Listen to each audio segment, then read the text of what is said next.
Hello friends, welcome to science magnet. दोस्तों, कैसे हैं आप लोग सभी? आई होप सभी बहुत अच्छे हैं, शानदार हैं, जानदार हैं। ठीक है,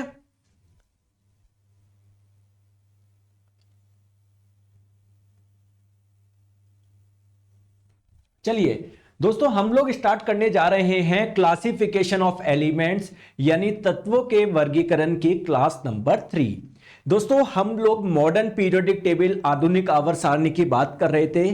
काफी चीजें हम लोग उसमें पढ़ चुके थे, बाकी की चीजें अभी करते हैं और साथ ही में दोस्तों ये चैप्टर अपना कंप्लीट हो जाएगा। तो इसके साथ में हम लोग जो प्रीवियस ईयर में जो क्वेश्चन पूछे गए चैप्टर के वो सारे सॉल्व कर लेंगे, चाहे वो ग्रुप डी 2022 के हो, एएलपी टेक्नीशियन के हो। ठीक है, देखेंगे किस प्रकार के क्वेश्चन आए हैं। एक चीज मैं और बता दूं, अगर किसी भी बच्चा रोज क्लास देख रहा है तो एक भी क्वेश्चन ऐसा नहीं होगा जो उससे नहीं बना होगा। तो मैं आप लोगों से बस यही बोल रहा हूं कि जो मैं पढ़ा रहा हूं उस पर ध्यान दो, बाकी कहीं कोई दिक्कत नहीं है। ठीक है, स्टार्ट करें। चलिए आ जाओ, चलो दोस्तों स्टार्ट करते हैं।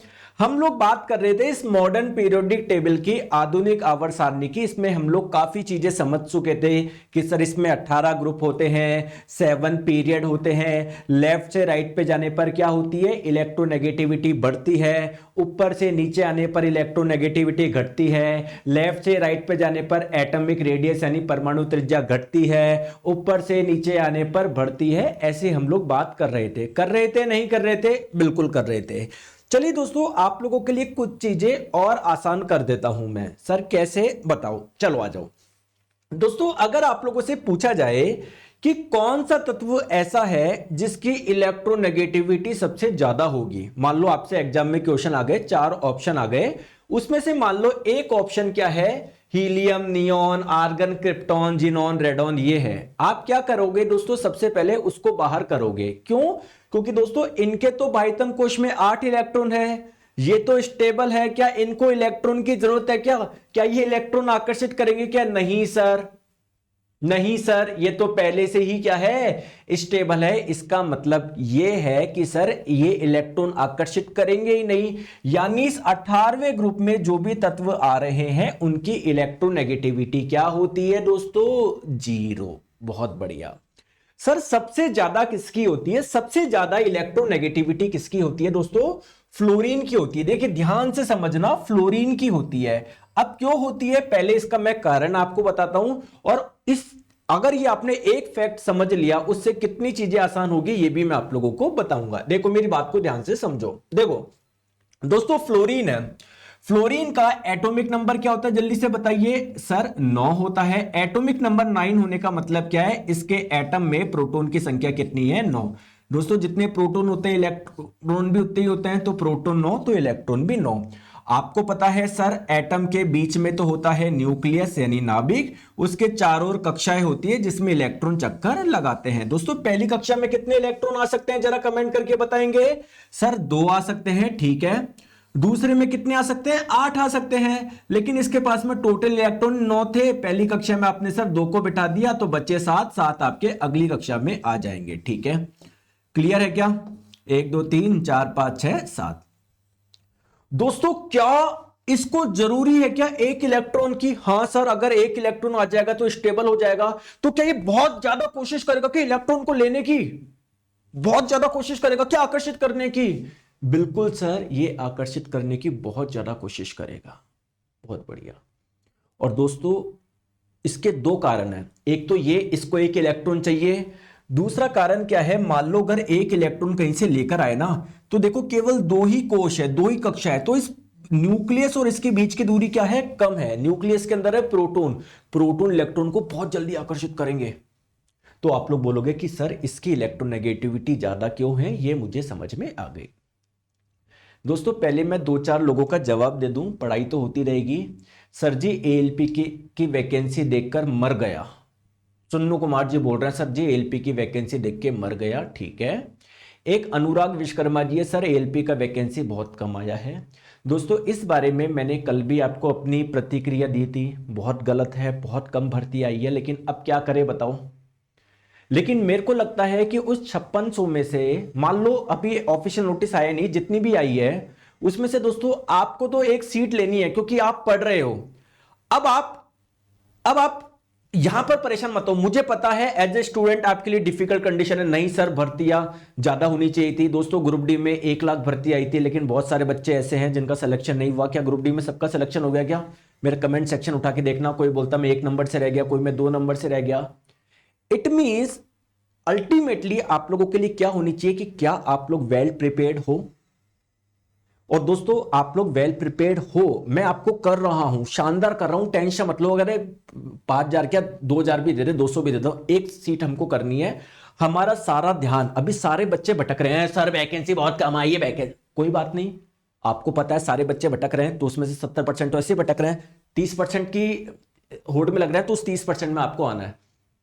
ठीक है, तो अपना सारा ध्यान इधर लो। अरे होगा सिलेक्शन यार, कोई बात नहीं, कम आई है, सबके लिए कम है ना। कोई एक बच्चा तो ऐसा नहीं है जिस केवल उसी के लिए बोला है सरकार ने कि भाई तेरे लिए इतनी भर्ती है, बाकी सबके लिए ज्यादा है। सबके लिए समान है, सबके लिए कंडीशन समान है। दोस्तों हीरो कौन बनेगा? जो इस एडवर्स कंडीशन में, इन फेवरेबल कंडीशन में परफॉर्म कर पाएगा। दोस्तों मैं आपके एक बहुत शानदार कोट है, वैसे मैं फालतू की बातें करता नहीं, लेकिन बहुत शानदार कोट है। आपको पता है जीनियस आदमी किसको बोलेंगे? ये एक बहुत बड़े उसका स्टेटमेंट था, मतलब मैं भूल गया, मैं जनरली बुक्स पढ़ता रहता हूं तो वहां पर था कि जब बहुत ज्यादा एडवर्स कंडीशन हो, बहुत ज्यादा अनफेवरेबल कंडीशन हो, अगर कोई आदमी उसमें भी अपना काम कर रहा है, दैट इज जीनियस। इसका एक छोटा सा एग्जांपल मैं आप लोगों को बताता हूं। कई बार आप लोगों ने देखा होगा, जैसे विराट कोहली की बात करो, वो प्रेशर में बहुत अच्छा खेलता है। वो हार्दिक पांड्या है, आप कितना भी उसको ट्रोल कर लो, लेकिन दोस्तों बड़े मैच में परफॉर्म करता है। अब जैसे मान लो हार्दिक पांड्या ने किसी मैच में, मान लो, या विराट कोहली ने भी वर्ल्ड कप के फाइनल में देखोगे 50 रन बनाए। दोस्तों 50 रन इतने इंपॉर्टेंट नहीं है, बहुत एवरेज है। आप देखोगे कि हाँ यार कोई बड़ा स्कोर नहीं है वनडे में 50 स्कोर करना, लेकिन यार उस कंडीशन 50 करा तो वो आप उसको एक प्रेस कर रहे हो कि हाँ यार अच्छा स्कोर है। तो सिमिलरली दोस्तों अभी हमारे लिए कंडीशन एडवर्स है, बहुत बेकार है। हमको बस एक छोटी सी चीज करनी, एक एवरेज चीजें जो हम लोग करते हैं, पढ़ना है। अगर 1 लाख भर्ती आती तब भी हम लोग वैसे ही पढ़ते, अभी भी बस वैसे ही पढ़ रहे हो। लेकिन ये अभी पढ़ना आसान नहीं है, अभी आपके लिए माइंड में बहुत ज्यादा डाइवर्जन है, नेगेटिव थॉट है। दोस्तों मैं सब छोड़ो, इधर ध्यान दो, सिलेक्शन लेंगे, कोई बात नहीं, एक सीट तो अपनी मानो आप, ठीक है, आ जाओ। चलिए अब दोस्तों फ्लोरीन क्या है, इसकी इलेक्ट्रोनेगेटिविटी सबसे ज्यादा है, ये आपने बता दिया। तो अगर मैं आपको बोलूं कि लेफ्ट से राइट पे जाने पर इलेक्ट्रोनेगेटिविटी बढ़ेगी या कम होगी, क्या अब आपको डाउट आना चाहिए? क्या आप लोग क्या बोलोगे, यार सबसे ज्यादा वाला उधर बैठा है, तो अगर मैं लेफ्ट से राइट में जाऊंगा तो इलेक्ट्रोनेगेटिविटी बढ़ेगी।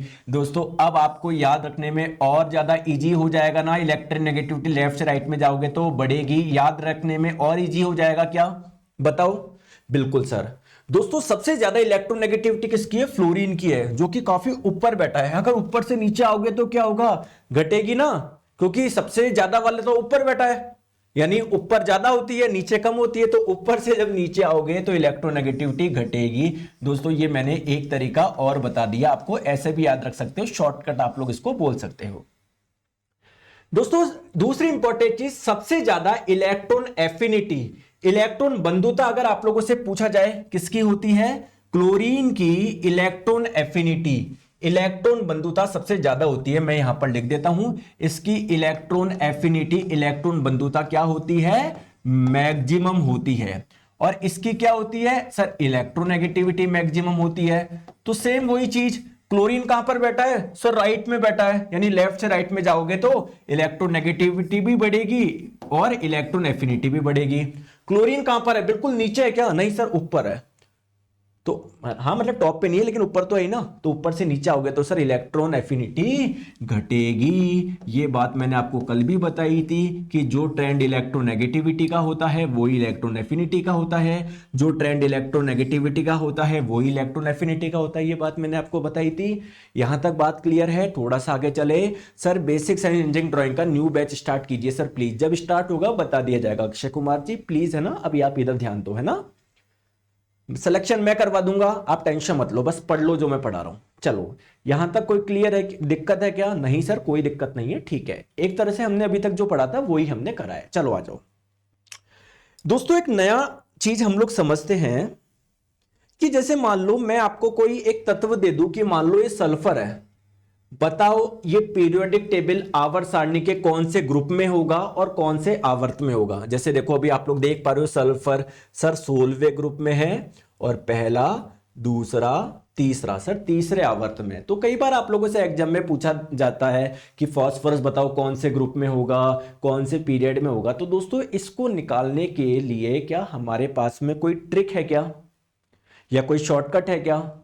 दोस्तों अगर कोई बहुत ही आइंस्टीन लेवल का बच्चा है, जिस वैसे मैंने आपको जितनी पीरियोडिक टेबल पढ़ाई थी आपको कल, उसमें से आते हैं, तो वो आपने सबने घर में प्रैक्टिस करी है नहीं करी?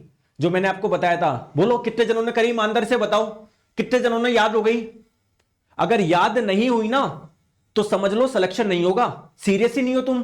कल बोला था पीरियोडिक टेबल पढ़ लो, इतनी सी याद कर लो जो मैंने आपको बताई थी, लेकिन नहीं करी होगी, मुझे पता है ना। बातें करा लो तुमसे, टाइम का है तुम्हारे पास में? तुम्हारे पास में इंस्टाग्राम रील देखने का टाइम है, यूट्यूब पे कमेंट करने का टाइम है, फालतू की बातें करने का समय है, लेकिन जो काम की चीज है वो करने का समय नहीं है। बहुत बढ़िया, करो।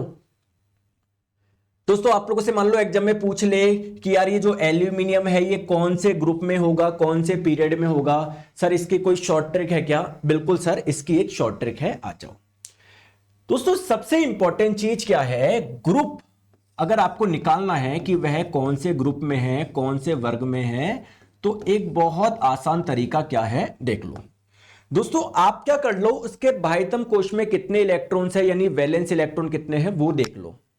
अगर किसी के बाह्यतम कोश में एक इलेक्ट्रॉन होगा तो वो आपका कहां पर आएगा, कहां पर आएगा, कहां पर आएगा दोस्तों? पहले ग्रुप में आएगा। अगर किसी के बाह्यतम कोश में 2 इलेक्ट्रॉन है तो वह कौन से ग्रुप में आएगा? सर दूसरे ग्रुप में आएगा। यह बात मैंने आपको बताई थी कि दूसरे ग्रुप में जितने भी तत्व हैं सभी के बाह्यतम कोश में 2 इलेक्ट्रॉन है। दोस्तों अगर किसी के बाह्यतम कोश में 3 इलेक्ट्रॉन है तो वह 13वें ग्रुप में होगा। अगर किसी के बाह्यतम कोश में 4 इलेक्ट्रॉन है तो वह 14वें ग्रुप में होगा। किसी के बाह्यतम कोश में 5 इलेक्ट्रॉन है तो वो 15वें में होगा। किसी के बाह्यतम कोश में 6 है तो 16वें में होगा। किसी के बाह्यतम कोश में 7 है तो 17वें में होगा। किसी के बाह्यतम कोश में 8 इलेक्ट्रॉन है तो वो सारे के सारे 18वें वर्ग में आएंगे। ये चीज आपको पता है, ठीक है। सर पीरियड के बारे में बताइए, आवर्त के बारे में बताइए। पीरियड यानी सर आवर्त के बारे में बताइए। देखो मेरी बात को ध्यान से समझो दोस्तों, पीरियड की संख्या निकालना, आवर्त की संख्या निकालना बहुत इंपॉर्टेंट है। क्या आप लोग सिंपली उसमें देख लो नंबर ऑफ शेल कितने हैं, कोशों की संख्या कितनी है, कोश की संख्या देख लो, कोशों की संख्या, कोशों की संख्या आप लोग देख लो। फॉर एग्जाम्पल अगर किसी में एक कोश है तो वह पहले आवर्त में होगा। अगर किसी में कोशों की संख्या 2 है तो वह दूसरे आवर्त में होगा। अगर किसी में कोशों की संख्या 3 है तो वह तीसरे आवर्त में होगा। किसी में कोशों की संख्या 4 है तो वो चौथे आवर्त में होगा। किसी में 5 है तो 5वें आवर्त में होगा, एंड सो ऑन। जैसे एक एग्जांपल के तहत समझते हैं, मैंने आपको बोला कि क्लोरीन, चलो वैसे तो एटॉमिक नंबर आपको पता होना चाहिए 30 तक, लेकिन फिर भी मैंने बता दिया, क्लोरीन जिसका एटॉमिक नंबर 17 है, बताओ कौन से पीरियड में होगा और कौन से ग्रुप में होगा, जल्दी जल्दी करके बताओ, ठीक है।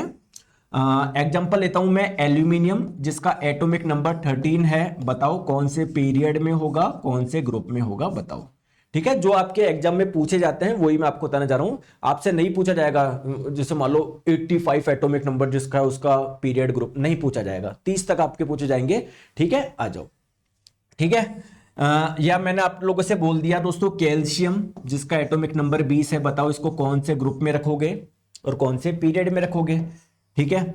मैंने आप लोगों से बोल दिया दोस्तों क्या बोलूं, पोटेशियम है, बताओ इसको कौन से ग्रुप में रखोगे, कौन से पीरियड में रखोगे। देखो दोस्तों आपको पता है क्लोरीन का एटॉमिक नंबर कितना है, 17 है, यानी इसके एटम में प्रोटॉन की संख्या 17, जितने प्रोटॉन उतने इलेक्ट्रॉन, इलेक्ट्रॉन भी 17। पहली कक्षा में कितने आ सकते हैं, 2, दूसरे में 8, तीसरे में 7।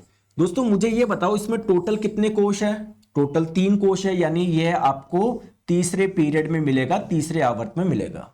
दोस्तों इसके बाह्यतम कोश में कितने इलेक्ट्रॉन है, 7 इलेक्ट्रॉन है। जिसके बाह्यतम कोश में 7 इलेक्ट्रॉन होते हैं वो आपका तत्व कौन से ग्रुप में आता है, उसको हम लोग 17वें ग्रुप में रखते हैं। चेक कर ले क्या हमने सही निकाला है क्या। क्लोरीन तीसरा पीरियड, क्लोरीन तीसरा पीरियड, ये पहला, ये दूसरा, ये तीसरा, बिल्कुल। और ग्रुप कौन सा है, 17वां है। आप लोग देख पा रहे हो, अगर आपने ये करा है तो बिल्कुल राइट मार्क आप लोग कर लीजिए, ठीक है। एल्यूमिनियम की बात करते हैं, इसमें टोटल इलेक्ट्रॉन 13, पहली कक्षा में 2 इलेक्ट्रॉन, दूसरे में 8, तीसरे में 3। दोस्तों इसमें टोटल कोश कितने, 3 है, तो यानी यह कौन से पीरियड में मिलेगा, कौन से आवर्त में मिलेगा, तीसरे आवर्त में मिलेगा। इसके भाइतम कोश में 3 इलेक्ट्रॉन है, जिसके भाइतम कोश में 3 इलेक्ट्रॉन होते हैं उसको कौन से ग्रुप में रखते हैं, 13वें ग्रुप में रखते हैं। तो दोस्तों ये रहा 13वां ग्रुप। क्या 13वें ग्रुप में आ रहा है क्या आपका एल्यूमिनियम? बिल्कुल सर, बिल्कुल आ रहा है। ठीक है, तो सर ये भी मेरा बिल्कुल सही है। कैल्शियम का एटॉमिक इलेक्ट्रॉनिक कन्फिगरेशन क्या होता है, 2,8,8,2। टोटल कितने कोश आ रहे हैं, 4 कोश आ रहे हैं। यानी इसको कौन से पीरियड में रखोगे, कौन से आवर्त में रखोगे, चौथे आवर्त में रखोगे। दोस्तों जिसके बाह्यतम कोश में 2 इलेक्ट्रॉन होते हैं उसको कौन से ग्रुप में रखते हो, दूसरे ग्रुप में रखते हो। देख लो आप लोगों का यहाँ पर, सॉरी यहाँ पर आ रहा है क्या कैल्शियम, 1 2 3 4 चौथा पीरियड है और दूसरा ग्रुप है। बिल्कुल सर सही बात है। चलिए दोस्तों, पोटेशियम का इलेक्ट्रॉनिक कन्फिगरेशन क्या होता है, 2,8,8,1। इसमें टोटल 4 कोश है, तो इसको चौथे पीरियड में रखेंगे, चौथे आवर्त में रखेंगे। इसके बाह्यतम कोश में 1 इलेक्ट्रॉन है, तो जिसके बाह्यतम कोश में 1 इलेक्ट्रॉन होता है वो कौन से ग्रुप में आता है, ग्रुप नंबर 1 में आता है। आप लोग देख सकते हो पोटेशियम आपका ग्रुप नंबर 1 में है और कौन से आवर्त में है, चौथे आवर्त में। दोस्तों क्या आपने इतनी चीज समझ में आई? सर कोबाल्ट का कैसे निकालेंगे, किस वजह से ग्रुप एंड पीरियड में? देखिए दोस्तों, कोबाल्ट की अगर हम लोग बात करें, आप लोग मुझे रोहित कुमार जी इतने, आप रोहित कुमार जी कल से क्या अटक रहे हैं, कोबाल्ट पर अटक रहे हैं। चलो आ जाओ, आज रोहित कुमार जी के मजे लेते हैं। रोहित कुमार जी आप मुझे ये बताइए, क्या आप लोगों को पता है कोबाल्ट का एटॉमिक नंबर क्या होता है? रोहित कुमार जी कल से ज्यादा उफन रहे हो तो आज आपके मजे ले लिए जाए, है ना। कैसे निकालेंगे, किस ग्रुप में, पीरियड में? आपके क्या है, कोबाल्ट से आपके क्या है, मजे आ रहे हैं आपको, कोबाल्ट कल से अटक रहे हैं। मुझे बताओ कोबाल्ट का एटॉमिक नंबर क्या है? कोई नहीं बताएगा, केवल रोहित जी बताएंगे। हैं, मैंने आपको बताया था ना 30 तक याद रख लो। अगर आपको मेरी बात सुनी होगी तो 30 तक आपने याद करे होंगे। ठीक है, ठीक है। और मैंने आपको यह भी बताया होगा कि यार पीरियोडिक टेबल मैंने जितनी बताई है केवल उतनी याद कर लो, इससे ज्यादा नहीं करनी है। अगर आपने मेरी बताए अनुसार उतनी सी भी पीरियोडिक टेबल याद कर ली होगी तो आपको पता होगा यहां पर हाइड्रोजन था, यहां पर लिथियम था, यहां पर सोडियम था, यहां पर पोटेशियम था। अगर आपने सुना होगा तो मैंने बताया था यहां पर बेरिलियम था, यहां पर मैग्नीशियम था, यहां पर कैल्शियम था। बताया था कि मैंने आपको ये पहला ग्रुप, यह दूसरा ग्रुप, यह तीसरा, यह चौथा, यह पांचवा, यह छठा, यह सातवां, आठवां, नौवां, 10वां, 11, 12, 13 ऐसा होगा। बताओ कोबाल्ट का कितना होता है, बताओ। अरे बताओ ना कोबाल्ट का कितना होता है, क्यों भूल गए क्या रोहित कुमार जी?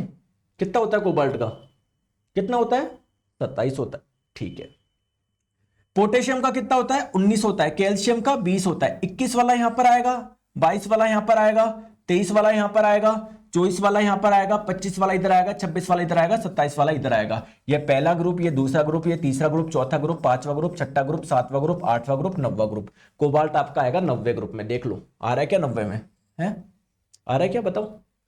ये पहला आवर्त, ये दूसरा आवर्त, ये तीसरा आवर्त, ये चौथा आवर्त, चौथे आवर्त और 90 ग्रुप में आएगा। ठीक है, हो गया रोहित कुमार जी, है ना। तो इधर पढ़ लो, बस एक क्वेश्चन लेके बैठ गए कोबाल्ट, कल से एक ही कमेंट कर रहे हैं। अरे कोबाल्ट के आपको सबको आएगा, जो मैं बता रहा हूं कि उतना ध्यान रखो। आई होप आपको समझ में आ गई होगी कैसे आप लोग शॉर्ट से निकाल सकते हो।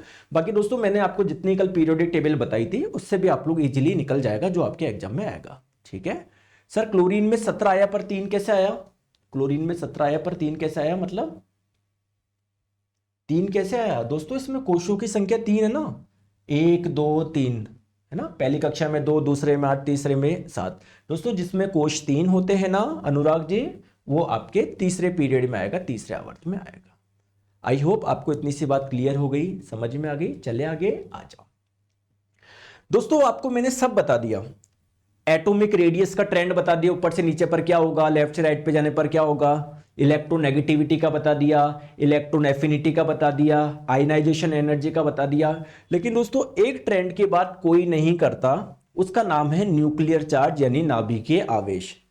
सर क्या ये एनसीईआरटी में दे रखा है क्या? दोस्तों बिल्कुल दे रखा है एनसीईआरटी में। देखो न्यूक्लियर चार्ज, नाभिकीय आवेश, न्यूक्लियर चार्ज क्या, इफेक्टिव न्यूक्लियर चार्ज भी दिया गया है। सर इससे क्वेश्चन पूछे जाते हैं क्या? बिल्कुल दोस्तों, ग्रुप डी 2022 में इससे बहुत क्वेश्चन पूछे गए हैं, तो हमको पढ़ना पड़ेगा नहीं न्यूक्लियर चार्ज क्या है। आपको देखने पे लग रहा होगा काफी खतरनाक चीज है, नहीं दोस्तों बहुत ईजी है। क्या होता है न्यूक्लियर चार्ज, नाभिकीय आवेश, समझो। देखिए दोस्तों इससे नाम से जाओ, न्यूक्लियर चार्ज, नाभिकीय आवेश का मतलब क्या है, नाभिक पर आवेश। और दोस्तों किसी भी न्यूक्लियस में नाभिक के अंदर क्या क्या होता है सर? प्रोटॉन और न्यूट्रॉन होते हैं। न्यूट्रॉन पे तो कोई आवेश होता नहीं है, यानी न्यूक्लियस के अंदर जो प्रोटॉन होता है उसी की वजह से क्या होगा, उस न्यूक्लियस पे, उस नाभिक पे आवेश आएगा। दोस्तों अगर किसी में एक प्रोटॉन है तो कम आवेश होगा, 2 होगा तो ज्यादा होगा, 3 होगा तो ज्यादा होगा, 10 होगा तो ज्यादा होगा, 15 होगा तो ज्यादा होगा। तो क्या मुझे बताने की जरूरत है कि लेफ्ट से राइट पे आने पर न्यूक्लियर चार्ज बढ़ेगा या कम होगा? बताने की जरूरत है क्या? तो पहले तो न्यूक्लियर चार्ज की आप लोग डेफिनेशन लिख लो। दोस्तों नाभिकीय आवेश है क्या? नाभिक में बेसिकली प्रोटॉन की वजह, न्यूक्लियर चार्ज क्या है? नाभिक पर कुल आवेश। और वो कैसे आएगा सर? नाभिक में जो प्रोटॉन है ना, टोटल कितने प्रोटॉन है, उसका आवेश ही क्या कहलाएगा? न्यूक्लियर चार्ज यानी नाभिकीय आवेश कहलाएगा। चलिए दोस्तों मुझे बताइए, लेफ्ट से राइट पे जाने पर न्यूक्लियर चार्ज यानी नाभिकीय आवेश बढ़ेगा या घटेगा? सर इधर एटॉमिक नंबर 1 है, इधर 2 है। एटॉमिक नंबर 1 का मतलब क्या है? इसके एटम में प्रोटॉन की संख्या 1, और यहां पर क्या है? प्रोटॉन की संख्या 2। तो एक प्रोटॉन पे आवेश कम होगा, 2 पे ज्यादा होगा। सिमिलरली आप लोग देख लो, ये इसका एटॉमिक नंबर है 19, 20, 21, 22 है ना, ऐसे बढ़ता जा रहा है। तो एटॉमिक नंबर बढ़ता जा रहा है यानी प्रोटॉन की संख्या बढ़ती जा रही है। तो जितने ज्यादा प्रोटॉन होंगे उतने ज्यादा चार्ज होगा ना आपका न्यूक्लियस पे, नाभिक पे। क्या मैं बोल सकता हूं कि दोस्तों लेफ्ट से राइट पे जाने पर न्यूक्लियर चार्ज यानी नाभिकीय आवेश बढ़ेगा? बोल सकता हूं क्या? किसी को कोई दिक्कत तो नहीं है? बोल सकता हूं? बिल्कुल सर बोल सकते हैं। सिमिलरली दोस्तों ऊपर से नीचे आओगे तब भी तो एटॉमिक नंबर बढ़ रहा है। देखो यहां पर 1 है, फिर 3, 11, 19 है ना, तो एटॉमिक नंबर यानी प्रोटॉन की संख्या बढ़ रही है। दोस्तों जितना ज्यादा प्रोटॉन होगा किसी न्यूक्लियस में, उसमें उतना ही ज्यादा चार्ज आएगा ना, क्योंकि एक प्रोटॉन पे कितना होता है? 1.6 इंटू 10⁻⁻19 कूलम। तो ऊपर से नीचे आने पर दोस्तों क्या हो रहा है? एटॉमिक नंबर बढ़ रहे हैं, यानी नंबर ऑफ प्रोटॉन्स बढ़ रहे हैं। न्यूक्लियस के अंदर पहले मान लो यहां पर 1 था, यहां पर 3 है, यहां पर 11 है, तो न्यूक्लियर चार्ज बढ़ेगा। तो ऊपर से नीचे आने पर भी न्यूक्लियर चार्ज, नाभिकीय आवेश बढ़ेगा। दोस्तों समझ में आया कॉन्सेप्ट? कॉन्सेप्ट समझ में आया क्या? दोस्तों ये सर लैपटॉप में क्लास नहीं चल रही दोस्तों, इस नंबर पे संपर्क कर लो आप, ठीक है? ठीक है, कुछ ऐप से संबंधित कुछ समस्या आती है प्लीज इस नंबर पे आप लोग संपर्क कर ले, है ना? चलिए आ जाओ दोस्तों, ये समझ में आ गया। सर दोनों में डिफरेंस क्या है? नेगेटिविटी और एफिशिएंसी में। नेगेटिव एफिशिएंसी नहीं, नेगेटिविटी और एफिनिटी। देखिए दोस्तों एफिनिटी क्या है मैं आपको बताऊं, कौन इलेक्ट्रॉन को आसानी से जोड़ लेगा। अब आप लोग बोलोगे कि सर फ्लोरीन जोड़ लेना चाहिए, लेकिन दोस्तों फ्लोरीन में एक समस्या है। क्या समस्या है? देखो ये पहली कक्षा, ये दूसरी कक्षा। दूसरी कक्षा में कितने इलेक्ट्रॉन है? 7 इलेक्ट्रॉन है। 1, 2, 3, 4, 5, 6 और 7। दोस्तों यहां पर जब एक इलेक्ट्रॉन जुड़ने की कोशिश करेगा तो इलेक्ट्रॉन इलेक्ट्रॉन के बीच में क्या होता है? रिपल्शन होता है, प्रतिकर्षण होता है, वो इतनी आसानी से जुड़ने नहीं देंगे। जबकि क्लोरीन में क्या है? क्लोरीन में दोस्तों कोशों की संख्या 3 है, तो यहां पर इनके बीच में काफी गैप होता है, तो एक इलेक्ट्रॉन थोड़ा जुड़ जाएगा, इतनी दिक्कत नहीं आएगी। ठीक है, थोड़ा बेसिक है, इतना ही आप लोग समझिए, आपके एग्जाम के लिए इतना इंपॉर्टेंट है इलेक्ट्रॉन एफिनिटी। ठीक है, समझ गए बात को? आ जाओ आ जाओ दोस्तों, दिक्कत यह है कि आपको न्यूक्लियर चार्ज, नाभिकीय आवेश तो बहुत आसानी से समझ में आ गया। दिक्कत यह है कि सर एग्जाम में पूछा जाता है इफेक्टिव न्यूक्लियर चार्ज, प्रभावी नाभिकीय आवेश क्या है, और इसमें काफी दिक्कत होती है। बहुत जनों को लगता है कि सर जो ट्रेंड आपका न्यूक्लियर चार्ज का होगा, नाभिकीय आवेश का होगा, वही इफेक्टिव का होगा, लेकिन दोस्तों ऐसा नहीं होता है। जैसे इसको एक छोटे से एग्जांपल से हम लोग समझते हैं। आप मुझे एक चीज बताइए, जैसे मान लीजिए आपको बहुत भूख लग रही है, ठीक है, आपके घर पे मान लीजिए आप अकेले हो और आपको बहुत भूख लग रही है, आप बहुत अकेले हो, ठीक है, आपको भूख लग रही है। मैंने क्या किया, मैंने आपको एक पिज्जा भिजवा दिया, आप खुश हो गए। बिल्कुल यार, मैं भी खुश होता अगर मुझे कोई पिज्जा भिजवाता, मुझे भूख लग रही होती है। आपने बोला भैया काम हो गया, पिज्जा आ गया, आप खुश हो रहे हो, बहुत बढ़िया। लेकिन दोस्तों इसी दौरान क्या होते हैं, आपके घर पे मान लीजिए आपके 2 भाई और आ जाते हैं। अब आप दुखी हो जाओगे, यार एक पिज्जा को बांट के खाना पड़ेगा। यानी इफेक्टिवली देखे एक जने को कितना मिल रहा है? 1/3 ही मिल रहा है। पहले कितना मिल रहा था? एक व्यक्ति को एक पिज्जा मिल रहा था, बट अभी आप लोग देखेंगे एक व्यक्ति को 1/3 ही मिल रहा है। समझ में आ रहा है दोस्तों? थोड़ा सा समझने की कोशिश कर रहे हो? ठीक है, तो होता क्या है, अगर आप लोग ध्यान से देखोगे, एटम के अंदर बीच में होता है न्यूक्लियस यानी नाभिक, जिसके अंदर क्या होते हैं, प्रोटॉन होता है। और प्रोटॉन के होने की वजह से इस न्यूक्लियस पे, नाभिक पे कुछ आवेश होता है। क्यों? क्योंकि यार प्रोटॉन भरे हुए हैं, हर प्रोटॉन पे पॉजिटिव चार्ज होता है, तो जितने ज्यादा प्रोटॉन होंगे उस न्यूक्लियस पे उतना ही ज्यादा चार्ज होगा, आवेश होगा। और दोस्तों ये प्रोटॉन कर क्या रहे हैं, ये आवेश कर क्या रहे हैं सर, इसके चारों ओर जो इलेक्ट्रॉन है ना, ये इलेक्ट्रॉन को अपनी ओर आकर्षित कर रहे हैं। इलेक्ट्रॉन कोई भग के नहीं चल जाए। क्यों नहीं जा पा रहा इलेक्ट्रॉन छोड़ के? क्योंकि सर प्रोटॉन इलेक्ट्रॉन के बीच में आकर्षण होता है। ये बात क्लियर है क्या? ठीक है। लेकिन दोस्तों एक्चुअली में ये जो आकर्षण है केवल इस चीज पर निर्भर नहीं कर रहा कि न्यूक्लियस पे चार्ज कितना है। अगर दोस्तों मान लो मैं बोलूं कक्षाओं की संख्या बहुत ज्यादा होगी, तो अगर इलेक्ट्रॉन की बात करेंगे तो प्रोटॉन इलेक्ट्रॉन के बीच की दूरी बढ़ जाएगी, तो वो उतना आकर्षण नहीं कर पाएगा चाहे इसमें कितना ही आवेश क्यों ना हो। तो कहीं ना कहीं मैं बोल सकता हूं क्या कि जैसे जैसे एटम का साइज बढ़ेगा, इलेक्ट्रॉन पे उतना आकर्षण नहीं लग रहा जितना लगना चाहिए था। यानी कहीं ना कहीं मैं बोल सकता हूं इफेक्टिव न्यूक्लियर चार्ज कम है यार। हालांकि न्यूक्लियर चार्ज तो उतना ही है, लेकिन सर इलेक्ट्रॉन की दूरी बहुत ज्यादा होने की वजह से उस पर उतना आकर्षण नहीं लग रहा। तो मैं ये मान सकता हूं यार इफेक्टिवली इस पे प्रोटॉन जो काम कर रहा है ना, प्रोटॉन का आकर्षण कम कर रहा है। तो मैं बोल सकता हूं इफेक्टिव न्यूक्लियर चार्ज कम है। दोस्तों समझ में आ रहा है क्या? अरे हाँ या ना तो बोलो यार, बोलते नहीं हो बच्चों, बोलते नहीं हो।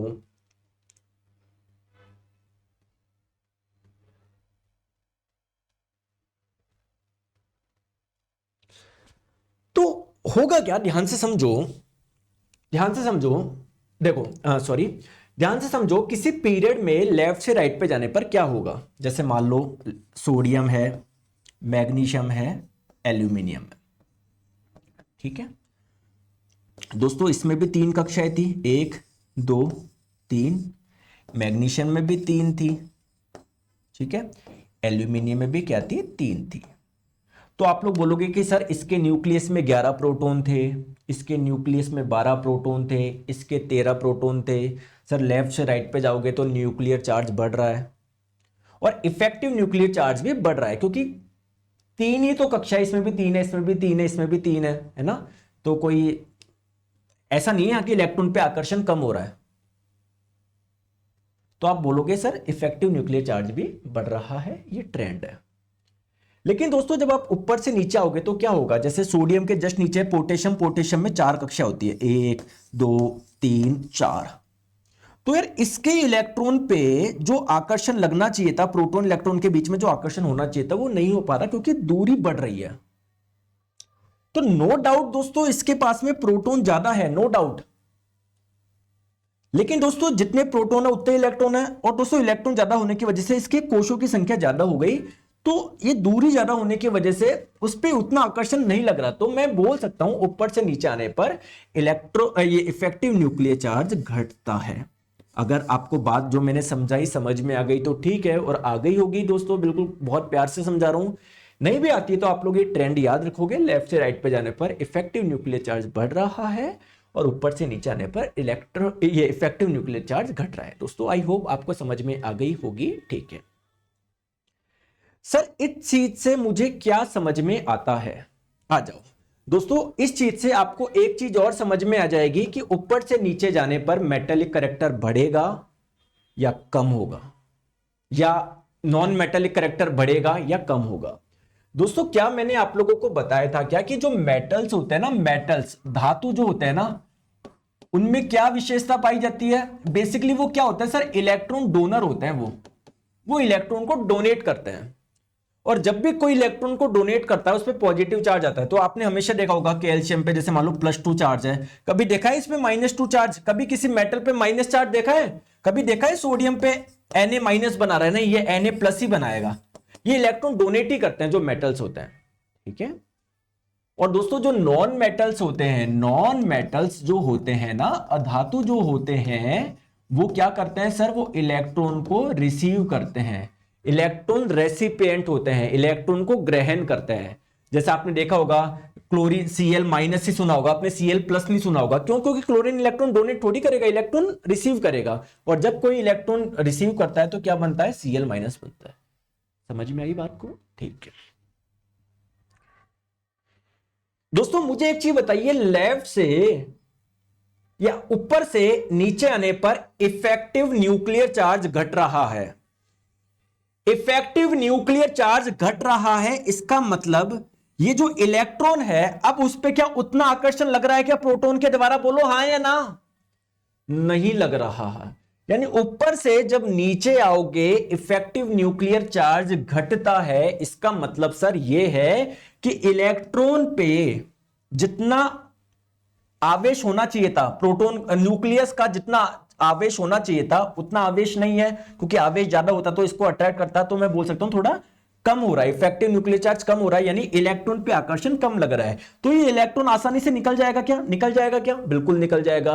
यानी ऊपर से नीचे आने पर इलेक्ट्रॉन को डोनेट करने की कैपेसिटी बढ़ जाएगी। और दोस्तों जो इलेक्ट्रॉन डोनेट करते हैं वो क्या होते हैं? मेटल्स होते हैं। तो अगर मैं आप लोगों से बोलूं ऊपर से नीचे आने पर मेटेलिक करैक्टर बढ़ेगा क्या? आप लोग बोलोगे सर बिल्कुल बढ़ेगा। बताओ यार दोस्तों, मजा आया नहीं आया? देखो हर चीज इतने उससे समझा रहा हूं, फिर भी बताने क्या करते हो। मेटेलिक करैक्टर धात्विक गुण क्या होता है दोस्तों? बढ़ता है, बढ़ता है, बढ़ता बढ़ता है, बढ़ता है, बढ़ता है, बढ़ता है। बहुत बढ़िया दोस्तों, लेफ्ट से राइट में जाओगे तो इफेक्टिव न्यूक्लियर चार्ज बढ़ रहा है, यानी अंदर का आवेश बढ़ रहा है। यानी दोस्तों अंदर बहुत खतरनाक पॉजिटिव चार्ज है, न्यूक्लियस के ऊपर पॉजिटिव चार्जेस होते हैं, तो इलेक्ट्रॉन को क्या करेंगे? लेंगे, क्योंकि इन पे अब शक्ति बढ़ रही है अंदर, तो इलेक्ट्रॉन को ग्रहण करेंगे। और दोस्तों इलेक्ट्रॉन को ग्रहण करना ये किसकी प्रवृत्ति है? नॉन मेटल की है। तो लेफ्ट से राइट पे जाने पर नॉन मेटेलिक करैक्टर बढ़ रहा है, ये इलेक्ट्रॉन त्याग नहीं पाएंगे। तो लेफ्ट से राइट पे जाने पर मेटेलिक करैक्टर कम होता है। ऑब्वियसली मेटेलिक करैक्टर धात्विक गुण अगर घटेगा तो नॉन मेटेलिक करैक्टर बढ़ेगा। तो आप लोग बोलोगे लेफ्ट से राइट पे जाने पर मेटेलिक करैक्टर घटेगा। समझ में आ गई बात को? ये चीजें क्लियर है? सर मैं भूल जाऊंगा एग्जाम में, कोई बात नहीं, इसकी भी शॉर्ट ट्रिक बताओ। अभी बताते हैं। मुझे ये बताओ पीरियोडिक टेबल में मेटल्स कहां पर है? सर यहां पर है लेफ्ट में, राइट में नॉन मेटल है। तो आप मुझे खुद बताओ, लेफ्ट से राइट पे जाओगे तो नॉन मेटल की तरफ जा रहे हो, यानी नॉन मेटेलिक करैक्टर बढ़ेगा। भाई नॉन मेटल में ही तो नॉन मेटेलिक करैक्टर मिलेगा, मेटल में मेटेलिक करैक्टर मिलेगा। मेटल यहां बैठा है, आप उधर जा रहे हो तो उनके पास में नॉन मेटेलिक करैक्टर मिलेगा क्या? हाँ, मेटेलिक करैक्टर मिलेगा क्या? नहीं, बेचारे नॉन मेटल के पास में कहां से आएगा मेटेलिक करैक्टर? तो आप ऐसे भी बोल सकते हो सर लेफ्ट से राइट पे जाने पर हम लोग नॉन मेटल की तरफ जा रहे हैं, तो नॉन मेटेलिक करैक्टर बढ़ेगा, मेटेलिक करैक्टर घटेगा। कॉमन सेंस है यार। ठीक है, आ जाओ। बहुत बढ़िया। तो ये हमारी पूरी की पूरी पीरियोडिक टेबल, पूरा का पूरा चैप्टर खत्म हुआ। लेकिन दोस्तों एक डाउट जो आपको काफी समय से आ रहा था कि सर मैं पहचानूं कैसे कि ये मेटल है, ये नॉन मेटल है, ये मेटेलॉइड है, उसकी बात हम लोग कर लेते हैं, फिर ये चैप्टर पूरा हो जाएगा और प्रीवियस ईयर के क्वेश्चंस करते हैं। देखो कितने आसानी से आप लोग क्वेश्चन कर पाओगे। ठीक है दोस्तों, इस पीरियोडिक टेबल में जितने भी तत्व हैं उनमें से कुछ क्या है आप लोगों के? मेटल है, कुछ नॉन मेटल है, कुछ मेटेलॉइड है। दोस्तों अगर आप लोग ध्यान से देखोगे लेफ्ट में क्या है आपके? ये ग्रीन डब्बे वाले मेटल है, राइट में आप देखोगे पीले डब्बे वाले नॉन मेटल है। और अगर ध्यान से आप लोग देखोगे ना, ये जो है ना आपके बोरोन, सिलिकॉन, जर्मेनियम, आर्सेनिक, ये ऐसे करके ये जो डब्बे आप लोग देख पा रहे हो ये क्या है? मेटेलॉइड है, उपधातु है। तो कहीं ना कहीं मेटेलॉइड जो है, उपधातु है, क्या वो मेटल को नॉन मेटल से अलग कर रहे हैं क्या? इसके इस साइड मेटल है, इसके इस साइड नॉन मेटल है। और अगर इसको आप लोग मिलाओगे ऐसे जिगजैग लाइन बन रही है कैसी? देखो ऐसे ऐसे ऐसे जिगजैग लाइन ऐसे बन रही है क्या? तो आप लोगों से एग्जाम में कई बार पूछा जाता है कि पीरियोडिक टेबल में, मॉडर्न पीरियोडिक टेबल, आधुनिक आवर्त सारणी में जिगजैग लाइन किसको सेपरेट करती है? आप लोग बोलोगे मेटल को नॉन मेटल से। ठीक है दोस्तों, इन तत्वों के बारे में एनसीईआरटी में एक विशेष लाइन लिखी हुई है। क्या?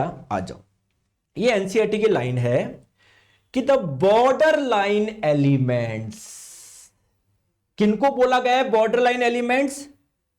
इसको बोरोन को, सिलिकॉन को, जर्मेनियम को, आर्सेनिक को, टेल्यूरियम को, पोलोनियम को। ये मैंने नहीं बोला, ये एनसीईआरटी ने बोला है। तो कई बार आप लोगों से पूछा जा सकता है कि which one of these is a border line element, इनमें से कौन सा एक बॉर्डर लाइन एलिमेंट है। दोस्तों ये बॉर्डर है, जैसे दो देशों के बीच की बॉर्डर होती है ना, उसके एक तरफ पाकिस्तान एक तरफ इंडिया, या कुछ भी मान लो आप, है ना, एक तरफ पाकिस्तान एक तरफ इंडिया एक तरफ चाइना। तो सिमिलरली दोस्तों बॉर्डर है, इसके एक तरफ मेटल है इसके एक तरफ नॉन मेटल है, ये एनसीईआरटी की लाइन है। तो बॉर्डर लाइन एलिमेंट्स हम लोग किसको बोल रहे हैं, इन्हीं को बोल रहे हैं। कौन कौन आ गया, boron, silicon, germanium, arsenic, antimony, tellurium and polonium. ठीक है, कोई दिक्कत है क्या, दिक्कत है क्या, दिक्कत है क्या, नहीं है सर। दोस्तों एक चीज मुझे ये बताओगे आप लोग, ठीक है, एक चीज आप लोग बताओगे, देखो इन्होंने एंटी मनी को बोला है, ठीक है, एंटी मनी का सिंबल क्या होता है आप लोगों का, एस भी होता है, क्यों, क्योंकि इसका लैटिन नेम होता है स्टबम। ठीक है, अब देखो इधर देखो डब्बे का कलर नहीं करा लेकिन लाइन में लिख रखा है, तो अब क्या करें सर, इसको माने या नहीं माने, बताओ। इधर तो लिख रखा है, ये एनसीईआरटी की लाइन है, आप देख लेना क्लास 10 एनसीईआरटी का chapter number 5 periodic classification of elements. तो सर अगर इधर लिखा है तो मानेंगे, हो सकता है डब्बे का कलर भूल गए हो। ठीक है, ठीक है दोस्तों, मेटलॉइड को आप लोग सेमी मेटल के नाम से भी जानते हैं, अर्ध धातु के नाम से भी जानते हैं, उप धातु के नाम से भी जानते हैं, क्योंकि इसमें कुछ विशेषता पाई जाती है मेटल की। ठीक है, चलो सर यहां तक समझ में आई। अब हमको समझाओ मेटल नॉन मेटल मेटलॉइड में डिफरेंस क्या है, मेटल नॉन मेटल और मेटलॉइड में डिफरेंस क्या है। सर आपने हाइड्रोजन में ऐसा क्या देखा जिससे आपने उसको नॉन मेटल बोला, सर आपने कॉपर में ऐसा क्या देखा जिससे आपने इसको मेटल बोला, आपने सर सोडियम में ऐसा क्या देखा जिससे आपने उसको मेटल बोला। देखो एक्चुअली में दोस्तों जो मेटल्स होते हैं ना, वो इलेक्ट्रॉन डोनर होते हैं, वो इलेक्ट्रॉन को आसानी से डोनेट कर देते हैं। बस सर इसी बात पे आपने उसको मेटल बोल दिया क्या, और जो ग्रहण करते हैं उसको नॉन मेटल बोल दिया क्या, नहीं सर, और भी विशेषता होती है। आइए बताओ, बात करते हैं, चलो मेटल्स की बात करते हैं। सबसे पहले मेटल्स की क्या कैरेक्टरिस्टिक होती है। दोस्तों मेटल जो होते हैं ना, वो आप लोग इनकी इलेक्ट्रिकल कंडक्टिविटी काफी अच्छी होती है। यानी जैसे मान लो आपने कॉपर लिया, कॉपर लिया, क्या कॉपर में करंट फ्लो हो जाती है क्या, क्या सिल्वर का तार लिया उसमें करंट फ्लो हो जाती है क्या, गोल्ड का तार लिया उसमें करंट फ्लो हो जाती है क्या, बिल्कुल। तो सर जो मेटल्स होते हैं ना, एक्चुअली में इनकी इलेक्ट्रिकल कंडक्टिविटी काफी अच्छी होती है, मतलब इसमें करंट फ्लो हो सकती है। दोस्तों इलेक्ट्रिकली नहीं, इनकी थर्मल कंडक्टिविटी भी अच्छी होती है, उष्मीय चालकता भी। सर थर्मल कंडक्टिविटी का मतलब क्या है, जैसे मान लो आपने लोहा लिया, लोहे के इस तार को गर्म करो, यहां पर हीट दो, क्या इसका ये वाला किनारा भी गर्म हो जाएगा क्या, क्यों, क्योंकि हीट तो आपने यहां पर दी थी, तो हीट यहां से यहां पर कंडक्ट कर गई, यहां से यहां पर आप लोगों का प्रोपेगेट कर गई, तो इसकी थर्मल कंडक्टिविटी भी अच्छी होती है और इलेक्ट्रिकल कंडक्टिविटी भी अच्छी होती है। जनरल प्रॉपर्टीज में आप लोगों को बता रहा हूं। ठीक है, दूसरी बात क्या है दोस्तों, ये हाई लस्टर होता है, इनमें चमक होती है। जी हां, एंटीमनी आपका मेटलॉइड है हर्षु जी, ठीक है, ये इनमें चमक होती है। गोल्ड देखोगे चमकीला होता है, सिल्वर देखोगे चमकीला होता है, कॉपर देखोगे चमकीला होता है ना, तो इनमें चमक पाई जाती है। जनरल प्रॉपर्टीज में आपको बता रहा हूं।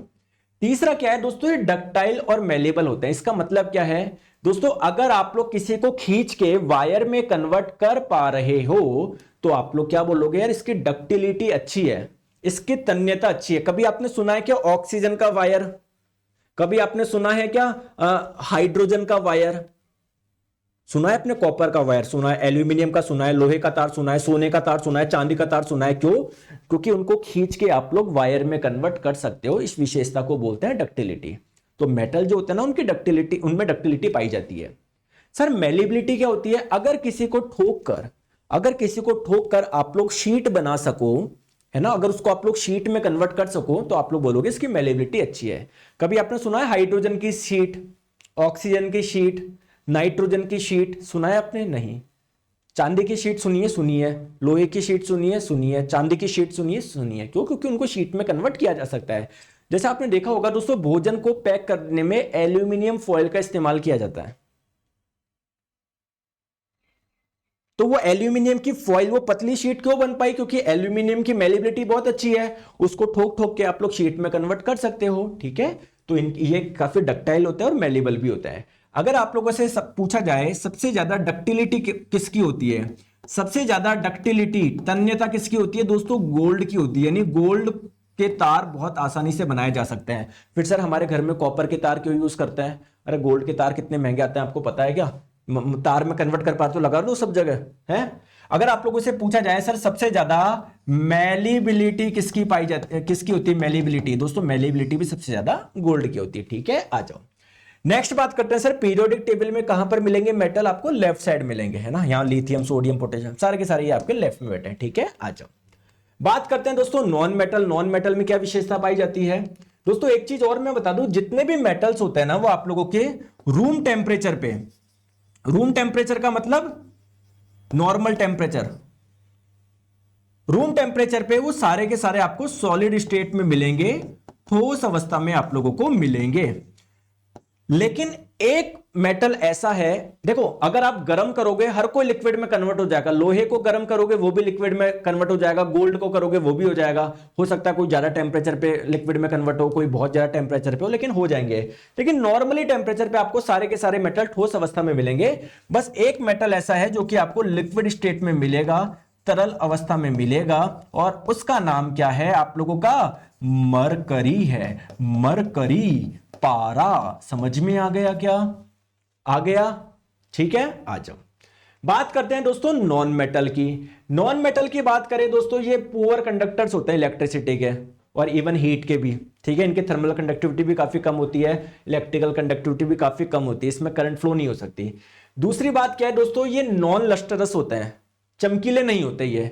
लेकिन अगर आप लोगों से ऐसा पूछा जाए ऐसा कौन सा आप लोगों का नॉन मेटल है जो लस्टरस होता है, चमकीला होता है? दोस्तों ध्यान रखोगे आयोडीन। आयोडीन जो होता है ना वो चमकीला होता है, इकलौता ऐसा नॉन मेटल है जो चमकीला होता है। ठीक है दोस्तों, ये किस अवस्था में पाए जाते हैं? जितने भी नॉन मेटल्स होते हैं ना वो आप लोगों को, ठीक है, तो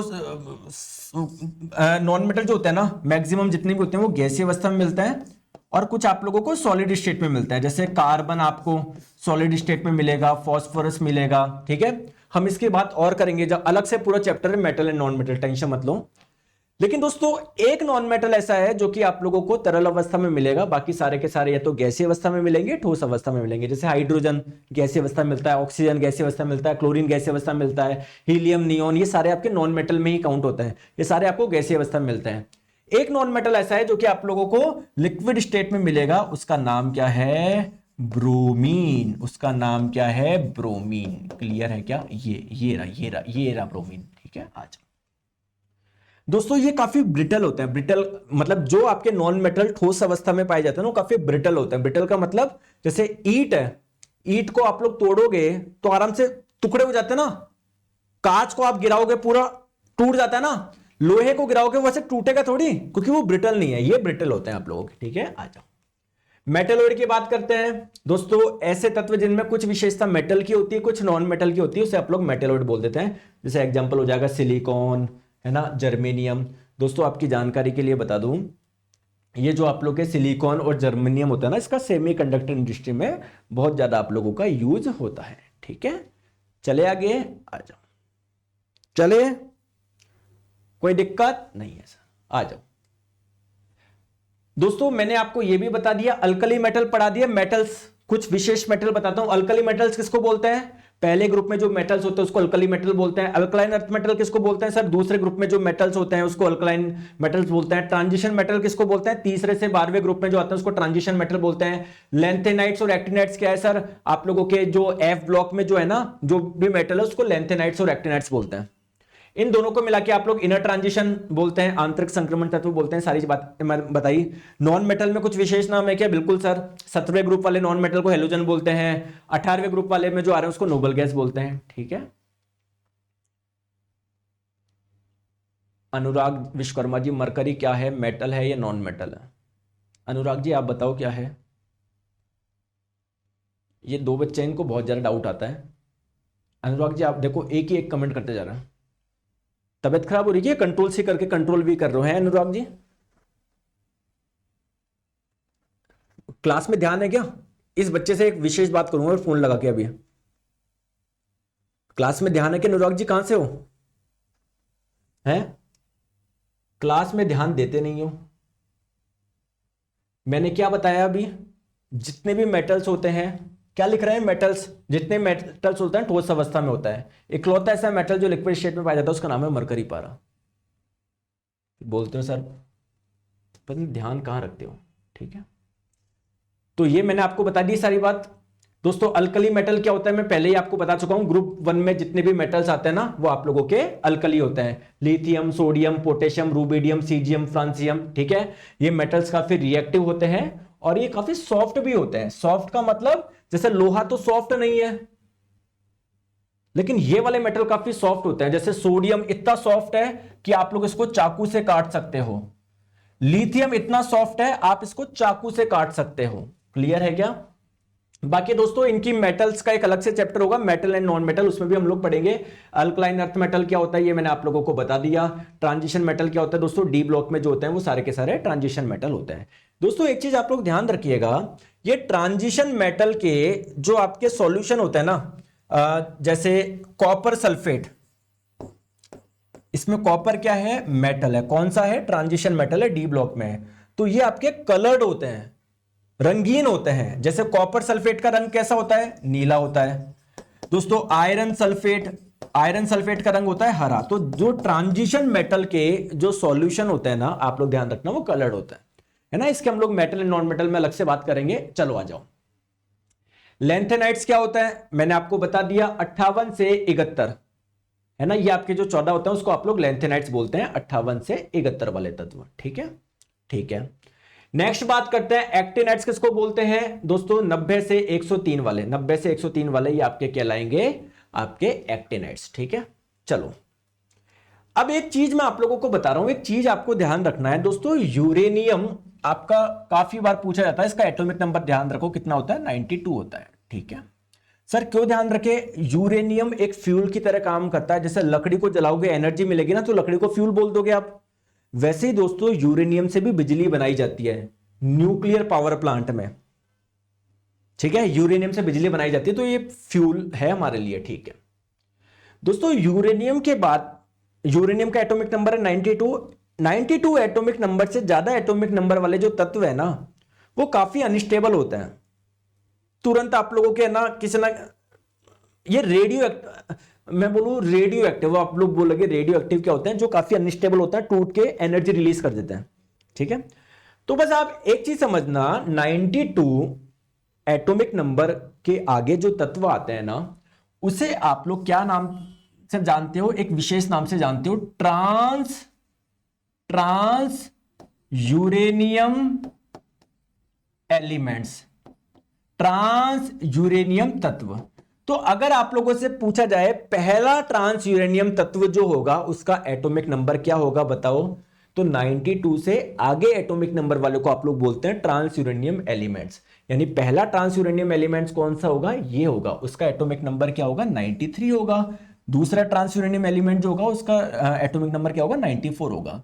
कई बार आप लोगों से इसके नाम भी पूछ लिया जाता है कि पहला ट्रांस यूरेनियम जो तत्व है उसका नाम क्या है दोस्तों? उसका नाम क्या है? नेपच्यूनियम। क्या नाम है? नेपच्यूनियम। इसका सिंबल क्या है? एनपी।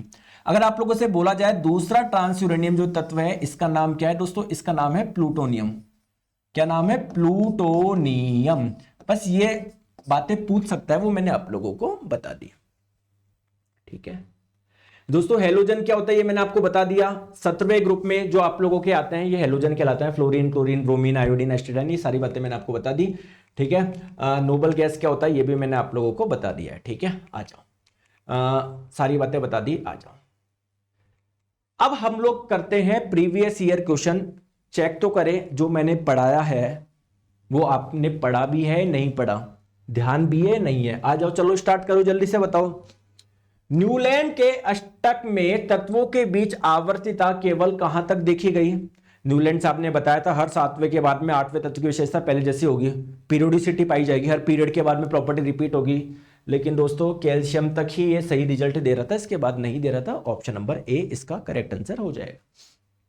बताओ तत्वों को उनके परमाणु द्रव्यमान के बढ़ते क्रम में रखकर बनाई गई न्यूलैंड के तत्वों की व्यवस्था में अंतिम तत्व कौन सा था? मैंने आपको बताया था जब इन्होंने वर्गीकरण करा था टोटल 56 तत्व थे, इनको इनके बढ़ते हुए एटॉमिक मास में सजाया तो उसमें जो पहला तत्व था वो हाइड्रोजन था, जो आखिरी तत्व था वो थोरियम था। यार मैंने बताया था ना आपको, है ना। आ जाओ चलो। न्यूलैंड द्वारा किन दो तत्वों को एक ही स्लॉट में रखा गया था?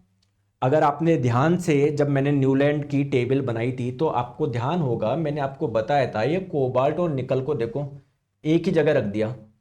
वैसे हर जगह एक तत्व आना चाहिए था, इन्होंने देखो कोबाल्ट और निकल को एक ही जगह रख दिया। ठीक है, एक ही स्लॉट में रख दिया। ऑप्शन नंबर सी है ना, याद रखेंगे। चलो आ जाओ, ये इस बार के ग्रुप डी का क्वेश्चन है 2022 का ही। चलिए बताएंगे न्यूलैंड का अष्टक सिद्धांत केवल कहां तक लागू हुआ?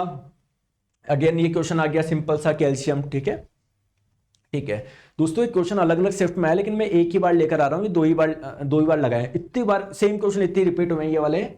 किसने अष्टक नियम की खोज की? और ये जो अष्टक नियम है इसकी तुलना संगीत में पाए जाने वाले संगीत के नोट, संगीत से भी करी जाती है, सारे गामा पादा निसा, याद है?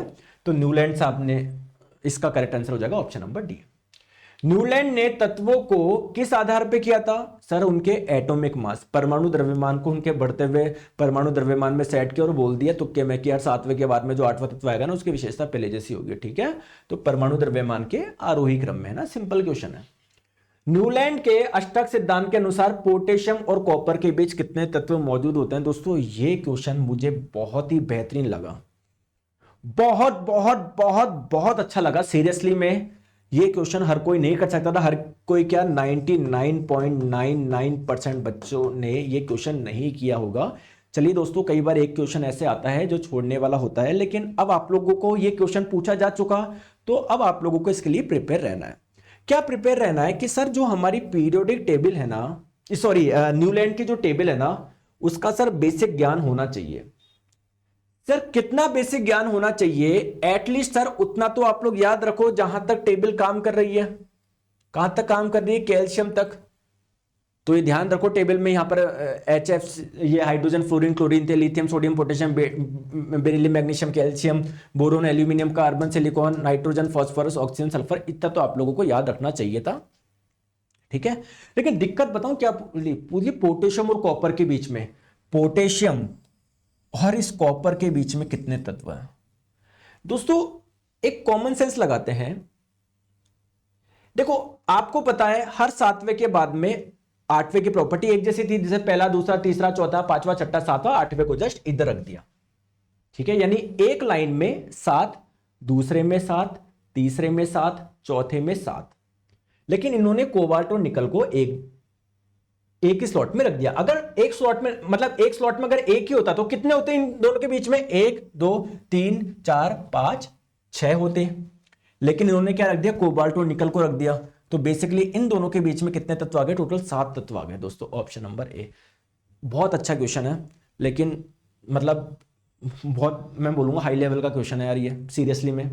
ठीक है, चलो आ जाओ नेक्स्ट क्वेश्चन। अष्टक सिद्धांत इनमें से किसकी खोज के बाद अप्रासंगिक हो गया? आपको पता है दोस्तों, इवन मेंडलीव साहब ने जब अपनी टेबल बनाई थी उस समय इनर्ट गैस की खोज नहीं हुई थी दोस्तों। बाद में जब इनर्ट गैस की खोज हुई, argon, neon, krypton, xenon, radon, इनके एटॉमिक नंबर बहुत ज्यादा थे। आपका जो अष्टक नियम था वो 20 के बाद सही रिजल्ट दे नहीं रहा था। जितनी भी इनर्ट गैस की खोज हुई थी उसके एटॉमिक नंबर काफी ज्यादा थे यार। ठीक है, तो इनर्ट गैस के बाद में, नोबल गैस के बाद में तो बिल्कुल ही वो हो गया यार कि ये काम ही नहीं कर रहा यार। चलो आ जाओ, न्यूलैंड के अष्टक में किन दो तत्वों के गुण समान पाए गए? दोस्तों कैल्शियम तक बिल्कुल सही रिजल्ट दे रहा था, कैल्शियम तक बिल्कुल सही रिजल्ट दे रहा था। ठीक है, तो कैल्शियम तक बिल्कुल सही रिजल्ट दे रहा है, यानी लिथियम और सोडियम की प्रॉपर्टी बिल्कुल सेम है। ठीक है, तो ऑप्शन नंबर ए इसका करेक्ट आंसर हो जाएगा। अब आप लोग बोलोगे कि गलती से सोडियम मैग्नीशियम मत बोल देना, sodium magnesium modern periodic table में भी एक ग्रुप में नहीं है, इसमें तो कहां से आएंगे यार। ठीक है, चले आगे आ जाओ। न्यूलैंड के अष्टक सिद्धांत के अनुसार प्रकृति में कितने तत्व मौजूद है? दोस्तों जब न्यूलैंड साहब ने क्लासिफिकेशन करा था उस समय टोटल जो ज्ञात तत्व थे, प्रकृति में जो तत्व पाए गए थे वो कितने थे? 56 थे। ठीक है, आ जाओ नेक्स्ट क्वेश्चन। न्यूलैंड के अष्टक में इनमें से किन दो तत्वों को फ्लोरीन, क्लोरीन, ब्रोमीन, हाइड्रोजन के साथ में एक ही कॉलम में डाल दिया? बताओ, ये अपन ने डिस्कस भी किया था। देखो ये टेबल देखो, ध्यान से देखो, मैंने आप लोगों को बताया था। देखो इन्होंने क्या करा, फ्लोरीन, क्लोरीन, ब्रोमीन, जो कि क्या थे मॉडर्न पीरियोडिक टेबल में इनकी विशेषता एक जैसी है, नॉन मेटल है, कोबाल्ट निकल को घुसा दिया इसी में। ठीक है ना, तो उन्होंने कोबाल्ट और निकल को इसी में डाल दिया। ठीक है, ऑप्शन नंबर सी। न्यूलैंड के आवर्ती वर्गीकरण में 10वां तत्व निम्नलिखित में से किसका जैसा दिखता है?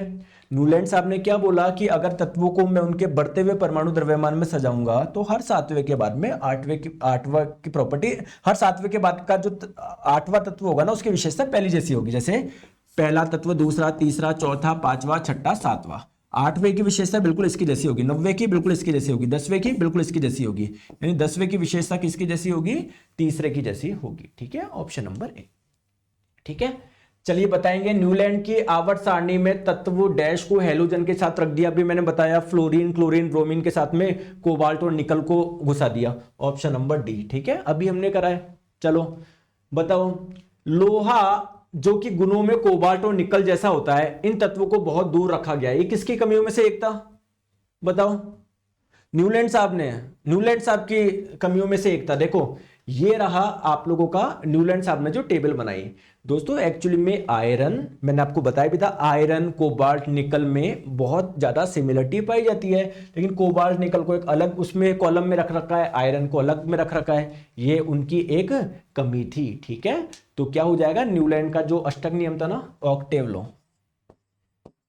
Octave law. ठीक है, ऑप्शन नंबर बी। आ जाओ, ऑक्टेव के नियम, न्यूलैंड नियम के अनुसार डैश जो गुणों में कोबाल्ट और निकल जैसा, इन तत्वों को बहुत दूर रखा गया।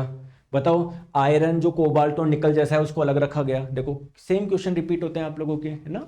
चलिए, डोबेरैन ने समान गुण तत्व, इसके लिए उन्होंने कितने तत्वों वाले कुछ समूह की पहचान करी? बताओ दोस्तों, एक्चुअली में इन्होंने जो तरीका बताया था ट्रायड का, त्रिक का, ग्रुप का, जो तीन तीन तत्वों का जो ग्रुप बनाया था, केवल कितने ट्रायड बन सके, कितने ग्रुप बन सके? 3 ही बन सके। Option number D. ठीक है, चलो आ जाओ दोस्तों, डोबेरैन ने जो तीन तीन तत्वों के जो ग्रुप बनाए थे वो किस आधार पर बताए थे? उनके बढ़ते हुए एटॉमिक मास में सेट करा और बोला पहले और तीसरे का एवरेज अगर दूसरे के बराबर आ रहा है तो इन तीनों को एक जैसे रख दो। तो उनके परमाणु द्रव्यमान के बढ़ते क्रम में। Option number D. ठीक है, चलिए, मेंडलिफ की आवर्त सारणी के अनुसार हेलोजन की तरह हाइड्रोजन भी डैश के रूप में पाए जाते हैं। जैसा कि मैंने बताया था, हाइड्रोजन की विशेषता 17वें ग्रुप में जो आपके हेलोजन है ना उसकी जैसे होती है। जैसे हेलोजन आपका डाइएटोमिक रूप में मिलता है, Cl2 Br2, वैसे हाइड्रोजन भी आपका डाइएटोमिक में मिलता है। ठीक है, तो डाई एटोमिक मॉलिक्यूल बनाते हैं, ये कॉमन चीज है आपके हाइड्रोजन में और हेलोजन में। मेंडलिफ के अनुसार तत्वों के गुणधर्म। दोस्तों मेंडलिफ साहब ने जो टेबल बनाई थी पुरानी पीरियोडिक टेबल, वो एटॉमिक मास पर आधारित थी, परमाणविक द्रव्यमान या परमाणु द्रव्यमान पर आधारित थी। नई वाली जरूर एटॉमिक नंबर पे थी। मेंडलिफ की आवर्त सारणी की खोज के समय निम्नलिखित में से किसकी खोज नहीं हुई थी? दोस्तों उस समय आपको पता है नोबल गैस की खोज नहीं हुई थी, इनर्ट गैस की खोज नहीं हुई थी। लेकिन दोस्तों इसकी खूबसूरती थी कि इनर्ट गैस को आप लोग एक पूरा एक अलग ग्रुप में रख सकते थे पुरानी पीरियोडिक टेबल में। पुरानी पीरियोडिक टेबल कुछ डिस्टर्ब नहीं होती। ठीक है, आ जाओ, मेंडलिफ की आवर्त सारणी में तत्वों के हाइड्राइड और ऑक्साइड के सूत्र किस स्थान पर लिखे जाते हैं? दोस्तों मैंने आपको बताया है पीरियोडिक टेबल में, देखो अगर आपको ध्यान हो तो मैंने ऊपर बताया था RH2, RH3, RO, ये ना ऊपर लिखे हुए हैं ना कि कौन सा तत्व हाइड्रोजन के साथ में कैसे कनेक्ट कर रहा है, ऑक्सीजन के साथ में कैसे, तो ऊपर की साइड लिखे हुए हैं दोस्तों। Option number D. बताओ, मेंडलीव द्वारा किन तत्वों का नामकरण पहले से ही तो आपको पता है दोस्तों, उन्होंने कुछ तत्व की खोज तो तत्व की भविष्यवाणी करी थी, उनके नाम रख दिए, एका बोरोन, एका एल्यूमिनियम, एका सिलिकॉन। ठीक है, तो एका बोरोन, एका एल्यूमिनियम और एका सिलिकॉन। अच्छा, बाद में जब खोज हुई थी स्कैंडियम गैलियम, पूछना क्या चाह रहा है ये? हाँ, बाद में फिर स्कैंडियम गैलियम जर्मेनियम की जो खोज हुई थी वो इन जगह पर आके बैठ गए थे। ठीक है, किस समूह का उल्लेख नहीं था मेंडलीव की आवर्त सारणी में? दोस्तों मेंडलीव साहब के आवर्त सारणी में किसका नहीं था? ठीक है, तो ये इनर्ट गैस का, sorry, which group of modern periodic table is not mention in Mendeleev periodic table? दोस्तों मॉडर्न पीरियोडिक टेबल में इनर्ट गैस का ग्रुप है 18वां, उसमें मेंडलीव साहब का कुछ भी नहीं था। एक जने ने क्वेश्चन पूछा था निक्टोजन ग्रुप किसको बोलते हैं, है ना, पूछा था ना दोस्तों। जो आप लोगों की मॉडर्न पीरियोडिक टेबल में जो 15वां ग्रुप है ना, 15वां ग्रुप, उसे ही निक्टोजन के नाम से जानते हैं। ठीक है, आ जाओ, रासायनिक गुणों के मध्य मेंडलीव ने इन तत्वों पर बने यौगिकों पर ध्यान केंद्रित किया। तो मेंडलीव साहब ने क्या किया, हर तत्व की अभिक्रिया करवाई, हाइड्रोजन के साथ में, ऑक्सीजन के साथ में। ठीक है, तो हाइड्रोजन और ऑक्सीजन के से जो भी कंपाउंड बने उन पे ध्यान दिया, उस आधार पर उन्होंने वर्गीकरण करा। सिंपल क्वेश्चन है। किन समूह को बाद में जगह मिली? तो दोस्तों अभी अभी मैंने आपको क्वेश्चन करवाया है, स्कैंडियम, गैलियम, जर्मेनियम को बाद में जगह मिली। ठीक है, स्कैंडियम, गैलियम और germanium, option number B. Halogen को कौन से समूह में रखोगे, कौन से वर्ग में? 17वें में रखोगे, सिंपल क्वेश्चन है। इनमें से कौन सा तत्व आधुनिक आवर्त सारणी के समूह 11 से संबंधित नहीं है? अब सर ये अच्छा क्वेश्चन है, समझना पड़ेगा, बिल्कुल समझना पड़ेगा। देखो दोस्तों एक्चुअली में ये 11वां ग्रुप है ना, इसके बारे में एक चीज ध्यान रखो, इस ग्रुप को एक विशेष नाम से जाना जाता है। क्या? कॉइनेज मेटल, सिक्का धातु के नाम से जाना जाता है। आप लोगों से बोला जाता है कौन से वर्ग की धातु को सिक्का धातु के नाम से जाना जाता है, कॉइनेज मेटल के नाम से जाना जाता है। तो 11वां क्यों? क्योंकि इसमें जो भी मेटल्स आते हैं उसके सिक्के बनाए जाते हैं। कॉपर के सिक्के बनते हैं, सिल्वर के बनते हैं, गोल्ड के बनते हैं। तो यार इनका तो आपको ग्रुप ध्यान रखना ही है। सर आपने बताया नहीं, भी बता रहा हूं ना, ठीक है। तो आपका देखो 11वें से संबंधित कौन सा नहीं है? कॉपर है, कॉपर के सिक्के बनते हैं, सिल्वर के बनते हैं, सिल्वर का सिंबल होता है Ag, गोल्ड के बनते हैं, मरकरी का नहीं बनता, ऑप्शन नंबर ए। ठीक है, आ जाओ दोस्तों। मॉडर्न पीरियड टेबल में टोटल कितने ग्रुप है? सर 18 ग्रुप है और 7 पीरियड है, ऑप्शन नंबर सी। देखो सिंपल क्वेश्चन है यार। किन तत्वों के परमाणु क्रमांक क्रम से 15, 16, 17 और 18 है? दोस्तों 15 किसका होता है? फास्फोरस का। सल्फर का होता है 16, क्लोरीन का होता है 17, आर्गन होता है 18। ठीक है, तो ये आप लोगों का फास्फोरस, सल्फर, क्लोरीन, आर्गन। मैंने आपको बोला दोस्तों 30 तक याद रख लो, कहीं कोई दिक्कत नहीं आएगी। आधुनिक आवर्त सारणी के समूह 2 में कौन सा तत्व शामिल नहीं है? दोस्तों जो दूसरा समूह है कौन कौन होता है उसमें? भूल गए क्या? बेटा, मांगे, कार, स्कूटर, बाप, राजी। बताओ कौन सा नहीं है? सोडियम नहीं है, पहले ग्रुप में होता है ये आपका सोडियम। ठीक है, तो आई होप आपको ये चैप्टर समझ में आया होगा, मजा आया होगा। बस दोस्तों जो मैं पढ़ा रहा हूं उसको रिवाइज करिए, क्योंकि देखो ह्यूमन नेचर होता है भूलना। हम 3 चैप्टर पढ़ चुके हैं यार, आप भी चीजें भूलते हो, हर कोई भूलता है, इवन मैं भी। 3 के यार कितने पढ़ लिए अपने? मैटर पढ़ लिया, पदार्थ पढ़ लिया, एक एटम एंड मॉलिक्यूल पढ़ लिया, पूरा उसका स्ट्रक्चर वगैरह। तीसरा चैप्टर कौन था अपना? केमिकल बॉन्डिंग पढ़ लिया। चौथा भाई 4 चैप्टर हो गए। केमिस्ट्री के 2-3 चैप्टर, मतलब मैक्सिमम आप मानो 60% सिलेबस हो गया अपनी केमिस्ट्री का। ठीक है, तो सर अगला चैप्टर कौन सा होगा बताया जाएगा दोस्तों। नेक्स्ट क्लास हम लोग मिलेंगे मंडे को। ठीक है, मंडे टू फ्राइडे अपनी क्लास होती है। बाकी 2 दिन मैं आपको रिवीजन के लिए देता हूं, अच्छे से पढ़ो। ये चैप्टर पूरा हो चुका है, शाम तक इसका टेस्ट अपलोड हो जाएगा। टेस्ट देके देखना, प्रिपरेशन को चेक करना। Okay, thank you so much.